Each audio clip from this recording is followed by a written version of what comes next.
What's going on, guys? It's Greg here, aka NYPrepper.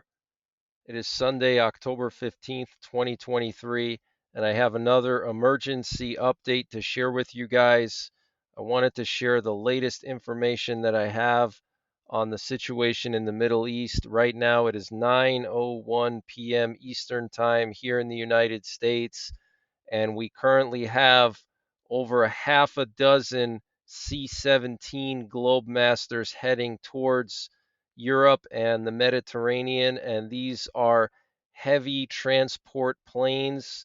These planes are used to carry various types of military cargo, so ordnance, armored vehicles, you name it, they can put it on these planes.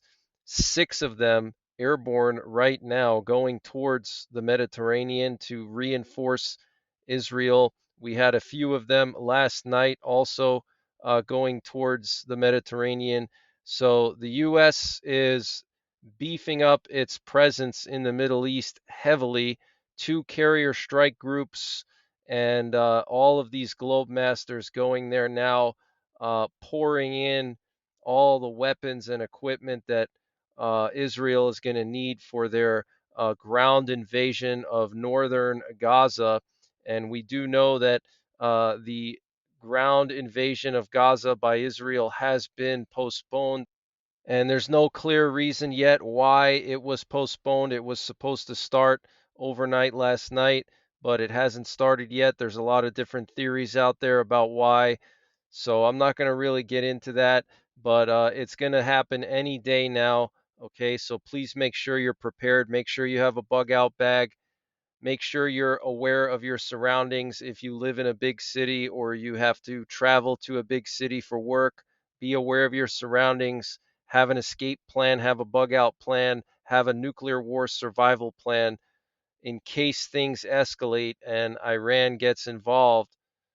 It could really get bad. Okay, this could be the beginning of World War III, and it could possibly escalate to nuclear war. I hope it doesn't happen. I pray it doesn't happen, but we need to be prepared for that. So we have a concerning statement coming from UN Secretary General Guterres. He said that we are on the verge of the abyss in the Middle East. Okay. The Iranian Foreign Minister Abdollahian said that if the scope of the Gaza war expands, America will suffer heavy losses. The FBI director has warned of a rise in terror threats against the U.S. with potential copycat attacks on America. And he's referring to uh, copying what happened in Israel with the Hamas attacks. Putin is going to be visiting Beijing this week, October 17th through the 18th. So that's Tuesday and Wednesday. And this is the big visit. Okay. This is the visit that I've been talking about for weeks. And we'll have to see what happens after this visit. But if you remember when the Ukraine war started, Putin went to China just a few days before the Ukraine war started. Okay.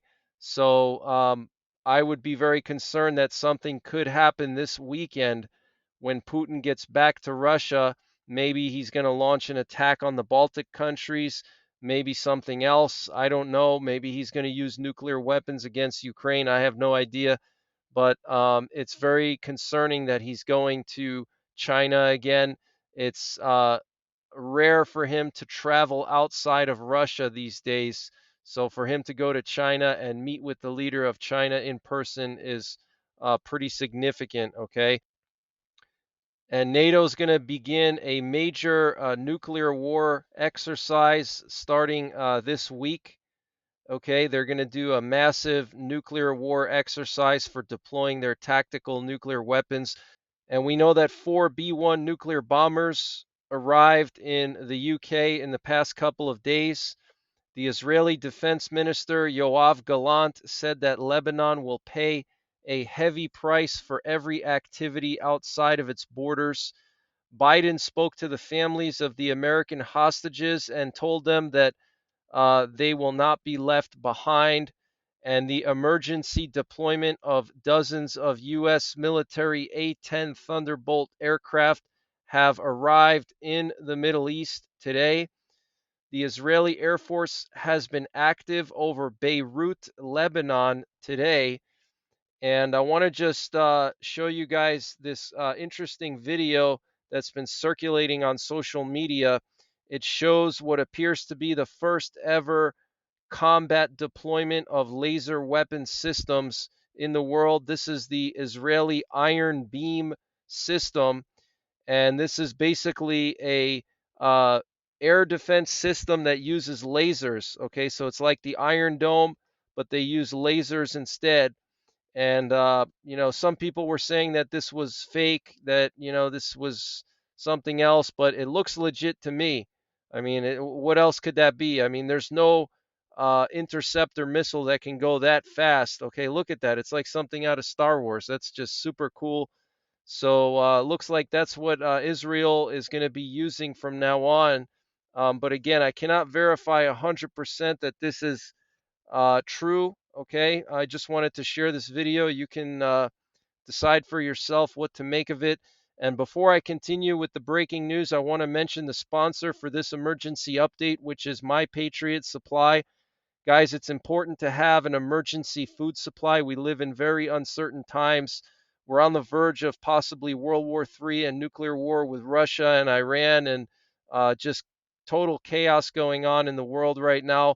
So if you use the link in the description below this video, preparewithnYprepper.com, you can get 25% off of My Patriot Supply's 3-month emergency food supply. If you buy this 3-month emergency food supply, you'll be set for pretty much almost any scenario, whether it's an EMP, whether it's a nuclear war, whether it's World War III. A 3-month food supply is pretty solid. Even better would be a 6-month food supply. But remember, you can get 25% off if you use my link, preparewithnYprepper.com.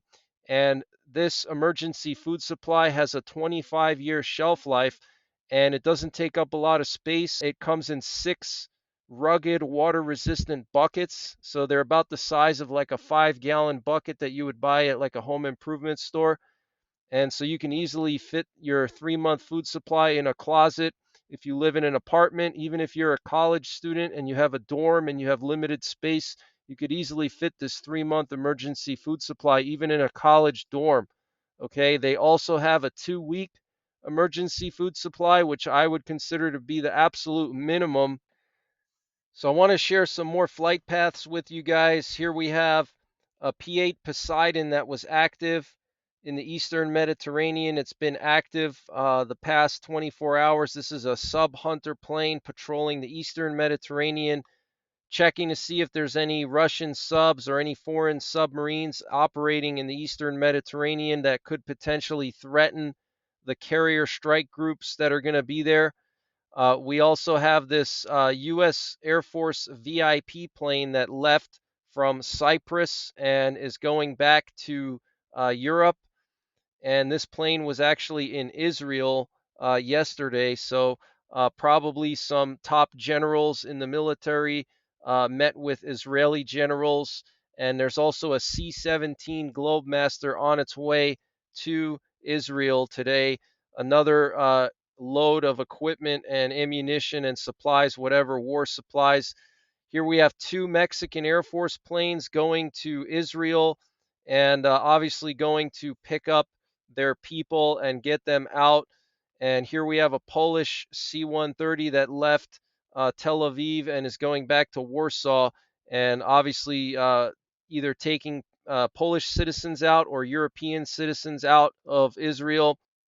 So there's a lot of Israeli tanks now near the Gaza Strip, and there was a video that came out, and I can't show the video unfortunately, but it showed a massive amount of Israeli tanks close to the Gaza Strip. So they're getting ready to go in, guys. Okay. Hours after the Saudi Crown Prince's meeting with Anthony Blinken, the Secretary of State, the United States announced that Israel will lift the water cuts to the Gaza Strip, and also that the border crossing in Egypt will be reopened to allow for refugees in Gaza to get out and go to Egypt. And today there was a lot of activity at the Lebanese-Israeli border. The Israeli army is currently conducting airstrikes in southern Lebanon. Explosions were heard in the eastern sector of southern Lebanon. Sounds of gunfire earlier in the vicinity of the Miskav Am colony opposite the town of Al Adisa, and a drone of the IDF struck a Hezbollah position on a mountain near Kfar Kila, west of Mount Hermon, and the IDF is currently firing smoke grenades into northern Gaza, which is pretty interesting. And here's actually the aftermath of the drone attack, the Israeli drone attack. The Israeli drone fired 2 missiles at Hezbollah positions. Okay, so there's still a lot of activity going on at the Lebanese Israeli border. Hezbollah is basically trying to blind the Israeli security system at the border there, which is basically preparations for an invasion. Earlier, they took out 10 security cameras along the border there, okay, which have thermal and night vision capabilities. They took out 2 radar systems in northern Israel. So they're getting ready, guys. They're prepping to go in, okay? Bloomberg is saying that the U.S. asked Qatar to tell Hezbollah not to open a second front in the war. The Kuwaiti Interior Minister Sheikh Talal Al Khaled said that we are at war with the Zionists. The Israeli military spokesman told Reuters that Hezbollah is escalating the situation on the Lebanon border to hinder an Israeli invasion into Gaza. However, Israel is prepared to fight on 2 fronts and even more if required. Okay. And remember, guys, the Samson option, okay, that's part of Israel's nuclear war doctrine, allows them to use nuclear weapons if the existence of Israel is threatened. They could use nuclear weapons to target all of their enemies. And the closest they ever came to using the Samson option was in 1973 during the Yom Kippur War, when the Arabs surrounded Israel, and Israel put 12 atomic bombs on high alert, and they were about to use them if Nixon didn't give them enough equipment to continue to fight against the Arabs. And sure enough, Nixon gave the equipment that they requested, and they didn't have to use the atomic bombs. Okay, but they were getting them ready. They were on high alert, guys. Okay. An IDF spokesman said that more than 600,000 Gazans have already evacuated to the south. Okay, so almost 750,000 Gazans have evacuated to the safe zone in Gaza. Okay, there's 2 million Gazans in Gaza. Okay, the population of Gaza is 2 million, so that's a significant amount. And I personally believe that the West, especially the United States, was pressuring Israel to give it a few more days before they start their invasion to allow for the civilians to evacuate. And I think that's a big reason why Israel did not start their ground invasion yet. They wanted to give it a couple more days for all the civilians to get out. So I think sometime this week we could see the invasion kick off. Okay. Um, and when that invasion kicks off, you can be sure that I will be doing not only video updates, but I will be going live 24/7 if I have to. I will be doing all day, all night live coverage when that invasion kicks off, because I believe once that invasion kicks off, I think Hezbollah is going to get involved. I think pro Iranian militias in Syria are going to get involved. And I think even Iran is going to get involved. Okay, and then the U.S. is going to get involved. They're going to have to protect Israel. They've already said multiple times that they're not going to allow uh, other countries or other actors in the region to take advantage of the situation. They warned Hezbollah, they warned Iran, they warned everybody. They said, we will not allow anyone to take advantage of the situation. Biden said it multiple times. The defense secretary, Lloyd Austin, said it multiple times. The secretary of state said it multiple times. Okay. So if Hezbollah gets involved, the U.S. is going to start attacking Hezbollah, and then things could escalate. So we'll have to wait and see what happens. we have some information that Iraqi and Iranian backed militias are already in southern Lebanon along with their weapons. So the Saeed al Shuhada Brigade and the Imam Ali Brigade are in southern Lebanon. These are Iraqi and Iranian backed anti-Israeli militias that are in southern Lebanon. Okay, and an Iranian-backed Shiite group published a threat to the U.S. Navy, and that's what you're looking at here. They basically published this picture, which shows an aircraft carrier on fire, and they have the quote here, and it says, "We didn't make our missiles and planes just to show off." So I'm going to continue to update you guys, but this is just an absolutely crazy situation here unfolding in the Middle East. Anything can happen. We need to be on high alert. We need to be ready. We need to make sure that we're putting our faith in Jesus Christ in addition to physically being prepared. And other than that, I'll keep you guys posted. Take care. God bless. And don't forget the 3 P's: prepare, practice, and persevere.